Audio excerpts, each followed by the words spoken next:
എന്താ 2 ദിവസം ജോലിക്ക് വന്നിട്ട് നിന്റെ കണ്ണുമോറൊക്കെ തന്നെ വല്ലാണ്ടിരിക്കണം? എന്താ കാര്യം? ഒന്നുമില്ലടോ, വീട്ടിൽ ചെറിയൊരു പ്രശ്നം. തനിക്കറിയാലോ, ഞാൻ എപ്പോഴെങ്കിലും ലീവ് എടുക്കാറുണ്ട്. ഇല്ല.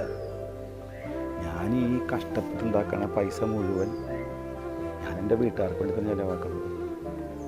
ഒരു 100 രൂപ പോലും എൻ്റെ ഒരാവശ്യത്തിന് മാറ്റി വെക്കാൻ കിട്ടാറില്ല. എന്തിനൊരു ചായ പോലും ഞാൻ പുറത്തുനിന്ന് കുടിക്കാറില്ല. എന്നിട്ട് എന്തെങ്കിലും ഒരു കുറവ് വരുമ്പോൾ പിന്നെ ഭയങ്കര കുറ്റപ്പെടുത്തലാണ്. നമ്മൾ പിന്നെ വീട് നോക്കാൻ കൊള്ളാത്തവൻ, വീട്ടിലെ കാര്യങ്ങൾ അന്വേഷിക്കാൻ അറിഞ്ഞൂടാ. പിന്നെ നിങ്ങൾ എന്തിനാണ് ഈ പണിക്ക് പോയിട്ട്? എടാ, നമ്മൾ ഈ വീട്ടുകാർക്ക് വേണ്ടി എന്തൊക്കെ ചെയ്താലും ഇല്ല, അവർക്ക് നമ്മളെ മനസ്സിലാവണമെന്നൊന്നും ഇല്ലാട്ട. പിന്നെ നീ വിഷമിച്ചെന്ന് ഇരിക്കാണ്ടില്ല, നീ നാളെ ഒന്ന് ജോലിക്ക് കയറി. അത് വിട, നീ വന്ന് വണ്ടി കയറിയ ഞാൻ ബോസിന്റെ അടുത്തേക്കാണ് പോണത്.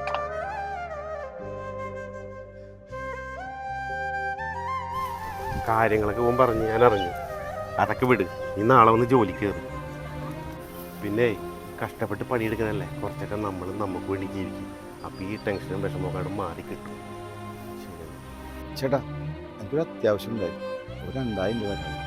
ഓ, ഇത് നിനക്ക് വേണ്ടി ചിലവാക്കാനായിരിക്കും അല്ലേ? അടുത്ത ആഴ്ച ഒരു കല്യാണമുണ്ട്. അപ്പോൾ വീട്ടിലുള്ളവർക്ക് ഡ്രസ്സ് എടുക്കാനുണ്ട്. അപ്പോൾ നിനക്ക് ഡ്രസ്സൊന്നും എടുക്കുന്നില്ലേ? എനിക്ക് ഈ പഴയതൊക്കെ തന്നെ മതി.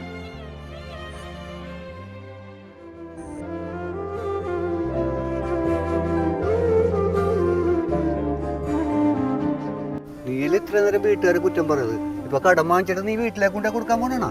എടാ, എന്തൊക്കെ പറഞ്ഞാലും നമ്മുടെ കുടുംബമല്ലേ. അവർക്ക് എന്തെങ്കിലും ഒരു ബുദ്ധിമുട്ട് വന്നാൽ നമ്മളോടല്ലാതെ വേറെ ആരോടാ അവർ പറയണത്? വേറെ ആരാ അവരെ നോക്കണത്? നമ്മൾ തന്നെ നോക്കണ്ടേ അവരെ. അപ്പോൾ അവർ സന്തോഷിക്കട്ടെ.